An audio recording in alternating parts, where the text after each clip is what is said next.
Shalom, salam sejahtera Bapak Ibu Saudara yang dikasihi Tuhan. Senang bisa berjumpa lagi dalam renungan harian pagi ini. Mari kita berdoa sebelum membaca firman Tuhan.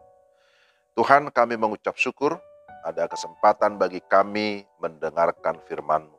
Kami memohon supaya Allah Roh Kudus menerangi hati kami, memberikan hikmat dan pengertian, sehingga kami sama-sama memahami firman-Mu dan firman-Mu dapat meneguhkan iman kami. Dalam nama Tuhan Yesus, kami sudah berdoa. Amin. Pembacaan firman Tuhan dari Yohanes pasal 14 ayat yang ke-6. Akulah jalan dan kebenaran dan hidup. Tidak ada seorang pun yang datang kepada Bapa kalau tidak melalui aku. Demikianlah firman Tuhan, Yohanes 14 ayat yang ke-6.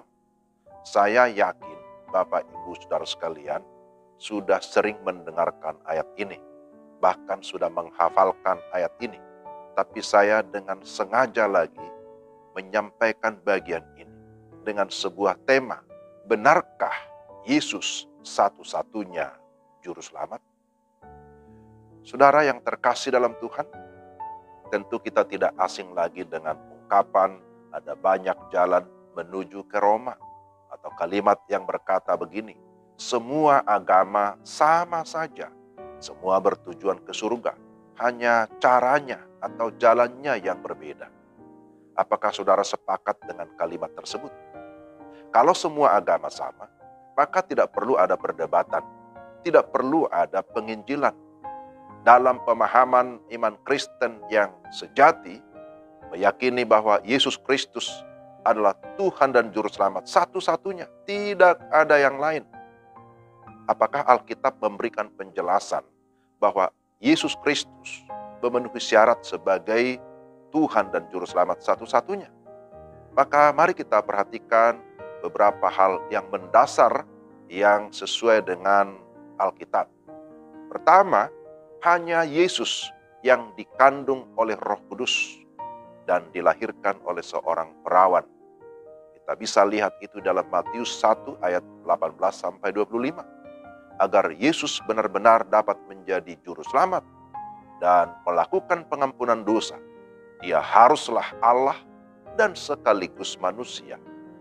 Pertanyaannya, adakah orang lain dalam sejarah dunia ini yang dikandung oleh Roh Kudus dan dilahirkan oleh seorang perawan? Jawabannya, tidak ada. Jadi hanya Yesus yang memenuhi syarat untuk menjadi juru selamat. Kedua, hanya Yesus yang merupakan inkarnasi Allah. Kita bisa baca Yohanes pasal 1 ayat 1 sampai 18. Allah menjadi manusia. Itulah puncak penyataan Allah, bahwa tidak ada penyataan atau wahyu yang lebih tinggi daripada inkarnasi Allah yang menjadi manusia. Yang ketiga, hanya Yesus yang menjalani kehidupan yang tidak berdosa. Kita bisa baca Ibrani 4 ayat 15. Selain Yesus, semua manusia sudah berdosa, sehingga hanya Yesus yang memenuhi syarat menjadi korban yang sempurna. Yang keempat, hanya Yesus yang menjalani kematian pengganti sebagai pembayaran atas dosa orang lain. Kita baca Roma 3 ayat 21 sampai 26. Yesus disalibkan untuk melunaskan hutang dosa kita. Dan yang kelima, hanya Yesus yang bangkit dari antara orang mati dan menang atas dosa dan maut, bahkan naik ke surga. 1 Korintus 15 ayat 3 sampai 8. Selain Yesus tidak ada yang lain. Jadi kesimpulannya, hanya Yesus yang memenuhi syarat sebagai juru selamat. Dan hanya Yesus satu-satunya juru selamat. Perkataan Yesus sendiri sudah jelas, akulah jalan dan kebenaran dan hidup. Tidak ada seorang pun yang datang kepada Bapa kalau tidak melalui aku. Kemudian Rasul Petrus juga meneguhkan bahwa keselamatan tidak ada di dalam siapapun juga selain di dalam Dia. Sebab di bawah kolong langit ini tidak ada nama lain yang diberikan kepada manusia yang olehnya kita dapat diselamatkan. Kisah 4 ayat 12.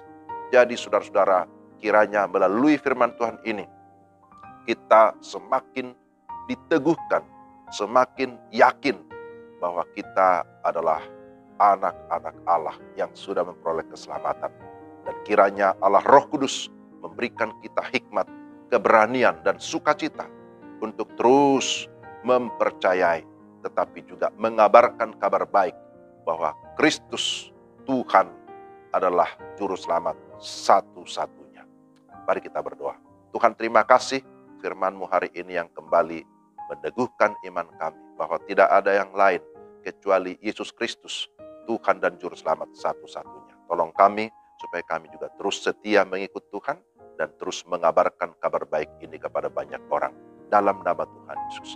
Amin. Demikian renungan kita hari ini. Tuhan memberkati Bapak, Ibu, saudara-saudara sekalian. Shalom.